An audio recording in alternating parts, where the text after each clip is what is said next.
Students, एक बार फिर मैं आपके सामने विनीत सर। अगेन हमने अकाउंटिंग इक्वेशन मैंने बताया था आपको। अकाउंटिंग इक्वेशन में assets equal to capital and liabilities. Whatever transaction occurred in business, that transaction will affect either assets, either liabilities, either capital in any form, and due to that transaction and due to that effect, the accounting transaction will and accounting equation will become always equal। हमेशा क्या होगा? Equal होगा। चाहे assets बढ़ रहा है तो assets घट भी सकता है, एसेट्स बढ़ रहा है तो लायबिलिटीज घट रहा है, लायबिलिटीज बढ़ रहा है तो एसेट्स घट रहा है। तो आपको देखना पड़ेगा क्या इंपैक्ट हो रहा है उसका, कि जो भी ट्रांजैक्शन है उसका इंपैक्ट कहां पड़ेगा, एसेट्स पे, लायबिलिटीज पे, कैपिटल पे, एक्सपेंसेस पे, इनकम पे। That we have to show individually. तो मैं कुछ ट्रांजैक्शंस लिया, मैं I have taken some transactions and with this transaction I will show effect of that transaction will on assets, capital और लायबिलिटीज। कैसे इसका इफेक्ट एसेट्स पे, कैपिटल पे, लायबिलिटीज पे पड़ेगा वो मैं आपको शो करने की कोशिश करूंगा। एकदम इजी करके मैं बता रहा हूं आपको, एक एक करके। तो सबसे पहले आपको देखना है, Mohan started business with cash. आपको ये ध्यान रखना है, आपको जो भी ट्रांजैक्शन है उससे देखना है उसका इंपैक्ट कहां पड़ रहा है, एसेट्स पे, लायबिलिटीज पे, कैपिटल पे, एक्सपेंसेस पे, इनकम पे कहां पड़ रहा है। क्लियर है? ये आपको ध्यान देना है। तो हम लोग एक एक करके मैं बता भी रहा हूं, आपको नोट भी कराऊंगा मैं। Mohan started business with cash ₹1 lakh. Mohan ने 1 लाख रुपए से बिजनेस स्टार्ट किया। अब अगर पूछा जाए कि जो पहला ट्रांजैक्शन उसका इफेक्ट एसेट्स, कैपिटल, लायबिलिटीज किस पे पड़ेगा, तो अगेन जब भी कोई बिजनेस स्टार्ट करता है, मैंने बताया था जो पैसा लगा रहा है बिजनेस में, जो पैसा पुट कर रहा है, वो किस फॉर्म में आएगा? कैपिटल के फॉर्म में। तो एक तो इफेक्ट पड़ेगा किस पे? कैपिटल पे। कैपिटल बढ़ रहा है, पैसा आ रहा है, बिजनेस में पैसा लगाया जा रहा है, कैपिटल इज इंक्रीजिंग। दूसरा, बिजनेस में कैपिटल जो है वो किस फॉर्म में आ रहा है? कैश के फॉर्म में आ रहा है। तो कैश आ रहा है बिजनेस में, तो कैश भी तो बढ़ रहा है, cash is coming in business. Cash बढ़ रहा मतलब एसेट्स भी क्या हो रहा है? बढ़ रहा है। तो कैश जो एसेट्स है, तो पहला जो ट्रांजैक्शन है उसका इफेक्ट कैश पे, first transaction cash equal to capital plus liabilities, कुछ नहीं है, जीरो, है ना? ऐसे शो करना है, cash equal to capital plus zero. Zero इसीलिए क्योंकि लायबिलिटीज में पहला ट्रांजैक्शन पे इंपैक्ट नहीं पड़ेगा। अब कैश कितना? 1 लाख अमाउंट भी लिखना पड़ेगा आपको, 1 lakh equal to 1 lakh plus zero. बस इतना ही आपको शो करना है। सिर्फ पहला ट्रांजैक्शन का इफेक्ट ये होगा। क्लियर? कोई दिक्कत इसमें? ठीक है। अब मैं आपको इसको नोट भी कराया था। इन फर्स्ट ट्रांजैक्शन जब भी बिजनेस स्टार्ट करेगा तो कैपिटल लिख लीजिए। Capital will increase whenever any individual like Mohan start business, then impact of that will be on capital and assets. Capital will increase, assets will also increase. Assets किस form में increase कर रहा है? जिस फॉर्म में आएगा। कैश के form में आ रहा है तो कैश इंक्रीज कर रहा है। क्लियर है? आपने नोट कर लिया होगा मैंने जो बोला। ठीक है, अब आगे चलते हैं नेक्स्ट में। बिल्डिंग परचेज, सेकेंड ट्रांजैक्शन है बिल्डिंग परचेज। अब आपको ध्यान रखना है, जब आप सेकेंड ट्रांजैक्शन में आएंगे, पहले ट्रांजैक्शन पे आपको ध्यान रखना बिजनेस मार्केट कर चुका है। इट मींस बिजनेस में कैश 1 लाख है, कैपिटल 1 लाख है, लायबिलिटीज कुछ भी नहीं है। अब दूसरे ट्रांजैक्शन का इफेक्ट क्या पड़ेगा? बिल्डिंग परचेज करेंगे, बिल्डिंग एसेट्स है, लेकिन बिल्डिंग परचेज करेंगे तो कैश जाएगा ना। तो अगेन बिल्डिंग परचेज करेंगे तो एसेट्स आ रहा है और एट सेम टाइम कैश जा रहा है, तो एसेट्स घट रहा है। एसेट्स बढ़ भी रहा है और एसेट्स घट भी रहा है। एसेट्स पे ही इंपैक्ट पड़ेगा। इस ट्रांजैक्शन का इंपैक्ट किससे पड़ेगा? एसेट्स पे ही पड़ेगा, कैपिटल लायबिलिटीज पे नहीं पड़ेगा। तो एसेट्स पे ही पड़ेगा। इट मींस एसेट्स बढ़ भी रहा है और एसेट्स घट भी रहा है। तो जो एसेट्स आया उसका नाम लिखना है। तो पहले से कौन सा एसेट आपके पास है? कैश, उसका नाम लिखेंगे। प्लस और क्या आया? बिल्डिंग, बिल्डिंग का नाम लिखेंगे। एसेट्स में पहले से कैश है वो तो रहेगा ही। बिल्डिंग आया, बिल्डिंग में ऐड कर दिए, प्लस ऐड कर देंगे कैपिटल, कैपिटल भी आपके पास रहेगा। लायबिलिटीज कुछ नहीं है, जीरो। तो कैश कितना था आपके पास? ध्यान दीजिएगा 1 लाख। लेकिन कैश 1 लाख रहेगा नहीं, क्योंकि बिल्डिंग अगर 50,000 का आपने परचेज कर लिया तो कैश घटेगा ना आपका। तो कैश आपके पास से जा रहा है, तो जितना घटेगा उतना माइनस करके दिखाना पड़ेगा। ये ब्रैकेट में कर देता हूं ताकि पता हो 1 लाख में से 50,000 जाएगा, प्लस ये प्लस क्योंकि बिल्डिंग कितने का है? बिल्डिंग कितने का आपके पास है? 50,000 वैल्यू का 50,000।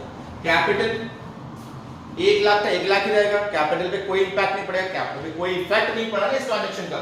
इस ट्रांजैक्शन का इफेक्ट कैश और बिल्डिंग पे पड़ रहा है, तो मैंने शो कर दिया। दो इफेक्ट पड़ता है, एक कैश पे पड़ा, दूसरा बिल्डिंग पे। कैपिटल पे कुछ नहीं है, तो कैपिटल जितना रहा उतना ही रह जाएगा। 1 लाख प्लस कितना 0, इसमें माइनस करेंगे तो कितना ये 50,000 plus 50,000 equal to 1 lakh equal to 0। अब आपके पास पूछा जाए सेकंड ट्रांजैक्शन के पास बिजनेस में क्या पोजीशन है, कैश 50,000 है, बिल्डिंग 50,000 है, कैपिटल 1 लाख है, लायबिलिटीज कुछ भी नहीं, लायबिलिटीज 0। क्लियर है, कोई दिक्कत है इसमें?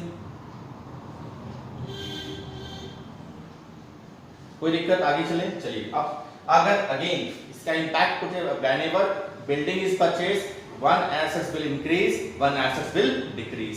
समझे बात? तो एसेट्स पे इंपैक्ट पड़ेगा, कैपिटल लायबिलिटीज पे कोई इंपैक्ट नहीं। थर्ड पे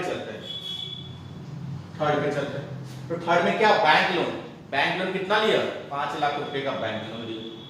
तो अगेन इसका इफेक्ट क्या पड़ेगा, बैंक लोन लेंगे, बैंक अगर लोन आपको देगी तो लोन का मतलब बैंक आपको क्या देगी, सोना देगी, चांदी देगी, हीरे देगी? नहीं ना, क्या देगी, कैश देगी। इट मींस आपके पास कैश आ रहा है ना, cash is coming in business, तो कैश पे इंपैक्ट पड़ेगा, एक तो कैश बढ़ जाएगा, और दूसरा इंपैक्ट कहां पड़ेगा, बैंक लोन इज लायबिलिटीज, क्योंकि अगर आपने लोन लिया है तो आपको उसको रीपे करना पड़ेगा। दूसरा इंपैक्ट लायबिलिटी से पड़ेगा, लायबिलिटीज में आपको दिखाना पड़ेगा बैंक लोन के नाम से, ताकि आपको पता हो जितना लोन लिया उतना लोन रीपे भी करना है। ठीक है, तो अगेन पहले से आपके पास क्या है, कैश। पहले से आपके पास क्या है, एसेट्स में बिल्डिंग। अगेन तीसरे ट्रांजैक्शन में एसेट्स कोई नया नहीं आया है, कैश ही आया, तो कैश नहीं ऐड करना है, तो कैश और बिल्डिंग ही रहेगा, इक्वल टू कैपिटल तो रहेगा ही। लायबिलिटीज में क्या आ गया, बैंक लोन आ गया। लायबिलिटीज में क्या आ गया, बैंक लोन। तो अगेन कैश कितना था आपके पास, 50,000 था ना, 50,000 शो कर। अगेन बैंक लोन लिया 5 लाख, 5 लाख और आने से प्लस करेंगे ना, 5 लाख ब्रैकेट प्लस बिल्डिंग जितना था उतना ही, क्योंकि बिल्डिंग पे कोई इंपैक्ट नहीं पड़ा इस ट्रांजैक्शन का, कैपिटल 1 लाख ही रहेगा, प्लस बैंक लोन कितना, जितना आपने लिया उतना ही वापस करेंगे, 5 लाख। बैंक लोन में 5 लाख शो जितना लिया उतना ही रीपे करना है। अगेन टोटल अगर करेंगे तो ये जाएगा 5,50,000 प्लस 50,000, 1 लाख, 5 लाख। कोई दिक्कत? आप देखेंगे दोनों करेंगे 6 लाख, 6 लाख बराबर है ना, आप देख सकते हैं ना, इक्वल आपका शो कर रहा है। कोई डाउट इसमें? एकदम मैंने सिंपल बताया। अगेन मैं इसमें लिखा है तो अगर बैंक लोन लिया जाता है तो लायबिलिटीज विल इंक्रीज, लायबिलिटीज बढ़ा क्योंकि लायबिलिटीज को रीपे करना है। एट सेम टाइम जब भी लायबिलिटीज बढ़ेगा एसेट्स भी बढ़ेगा, लायबिलिटीज बढ़ा तो एसेट्स भी बढ़ा, किस फॉर्म में, कैश के फॉर्म में। क्लियर है ना बच्चों? तो अगेन हम लोग आगे चलते हैं फोर्थ इक्वेशन में, फोर्थ ट्रांजैक्शन में। ठीक है, तो मैं ऊपर वाला मिटा देता हूं, आपने लिख लिया हो। ठीक है, हम लोग आगे चलते हैं फोर्थ में। तो फोर्थ में जाएंगे, फोर्थ ट्रांजैक्शन क्या है, गुड्स परचेज और रुपीस 80,000। तो गुड्स परचेज के 80,000 में, तो अगेन ध्यान रखना गुड्स परचेज कर रहे हैं, तो गुड्स खरीदेंगे तो गुड्स आएगा ना, तो यहाँ पे गुड्स परचेज करेंगे, परचेज नहीं लिखेंगे, गुड्स लिखेंगे, क्योंकि आपको शो करना पड़ेगा goods is assets for you. Clear है? जब हम लोग जर्नल एंट्री बनाते हैं तो परचेज लिखते हैं, लेकिन जब हम लोग अकाउंटिंग क्वेश्चन बनाएंगे तो आपको गुड्स लिखना है। गुड्स आया तो गुड्स लिखेंगे, गुड्स गया तो गुड्स माइनस हो जाएगा, गुड्स घट जाएगा।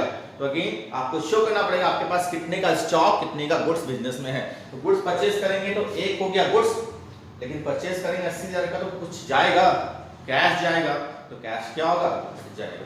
तो इसका इंपैक्ट एसेट्स पे ही पड़ेगा, क्योंकि गुड्स भी एसेट्स है।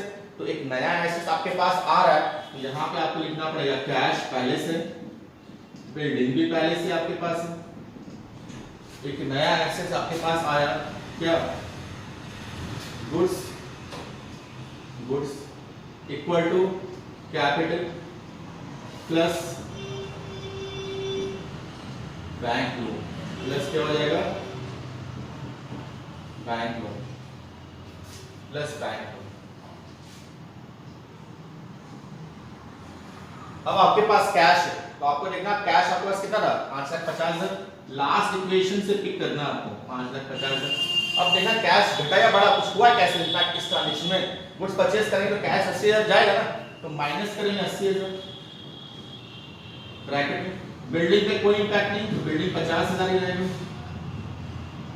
अगेन गुड्स कितने का आया 80,000 ना, तो गुड्स के नीचे शो कर देंगे जितने गुड्स आप खरीद रहे हैं 80,000। कैपिटल 1 लाख की रहेगा, प्लस बैंक लोन कितने का है 5 लाख, तो 5 लाख रहेगा। अगेन इक्वल करेंगे तो 5,50,000 में 80,000 माइनस करेंगे तो हो जाएगा 4,70,000 प्लस 50,000 बिल्डिंग और गुड्स कितने का 80,000।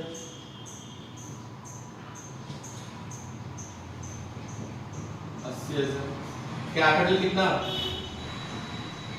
1 लाख, बैंक लोन कितना 5 लाख। कोई दिक्कत। अगेन अगर आपसे पूछा जाए इसका क्या इफेक्ट पड़ा, whenever goods is purchase the impact will on assets only. One assets will increase कैसे, गुड्स आया इंक्रीज किया, वन एसेट्स विल डिक्रीज कैसे, कैश जा रहा है तो कैश। तो अगेन अकाउंटिंग इक्वेशन उतना ही आप देख सकते हैं, सबको जोड़ेंगे तो 6 लाख ही होएगा, ऐड कर लीजिए। क्लियर है। नेक्स्ट लास्ट में चलते हैं। अगेन मैं एक और मिटा रहा हूं पीछे वाला, आपने लिख लिया होगा होप सो। 5th नंबर में एक और लिख रहा हूं आपके लिए। गुड्स सोल्ड किया, गुड्स बेचा, या खरीदा गुड्स तो बेचेंगे भी ना, लेकिन इसका क्या इंपैक्ट पड़ेगा, कहां पड़ेगा। तो अगेन कुछ नया एसेट्स नहीं आ रहा, गुड्स सोल्ड किया तो गुड्स जो खरीदे थे उसी में से बेचेंगे, तो गुड्स जो सोल्ड किया जो खरीद के रखा था उसमें से घट जाएगा, और गुड्स बेचेंगे तो आपके पास कैश आएगा, कैश क्या होगा बढ़ जाएगा। अगेन इसका इंपैक्ट भी एसेट्स पे पड़ेगा, एक एसेट बढ़ रहा है कैश के फॉर्म में, एक एसेट घट रहा है गुड्स के फॉर्म में। क्लियर है। तो अगेन यहाँ पे करेंगे तो पहले से कैश है तो कैश रहेगा, बिल्डिंग है तो बिल्डिंग भी रहेगा, प्लस गुड्स रहेगा ही, equal to capital plus bank loan. तो कैश आपके पास 4,70,000 था ना, गुड्स बेचे तो 50,000 का कैश आया ना, प्लस बिल्डिंग पे कोई इंपैक्ट नहीं, उतना ही 50,000 प्लस गुड्स कितना 80,000 का गुड्स था, ध्यान दीजिएगा, लेकिन इसमें से 50,000 क्या कर देंगे माइनस। कैपिटल कितना 1 लाख प्लस 5 लाख, तो ये ऐड करेंगे तो 5,20,000 ऐड करेंगे 5,20,000, ये कितना 50,000, ये कितना 30,000, 80,000 गुड्स में 50,000 में 30,000 बचेगा गुड्स, जितना 50 तो आपको शो करना पड़ेगा स्टॉक में। ये कितना 1 लाख, ये कितना 5 लाख। कोई दिक्कत इसमें आप देख सकते हैं, कार्डिकेशन करेंगे आपका इक्वल आएगा। क्लियर है। कोई दिक्कत, जब भी गुड्स सोल्ड करेंगे एसेट्स पे इंपैक्ट पड़ेगा, एक एसेट्स घट रहा है, एक एसेट्स बढ़ रहा है, घट किस फॉर्म में रहा गुड्स के फॉर्म में, बढ़ किस फॉर्म में रहा कैश के फॉर्म में। क्लियर है। अच्छा लगा, होप सो आप क्लासेस को फिर से अपने से बनाएंगे, आपको और समझ में आएगा। Thank you.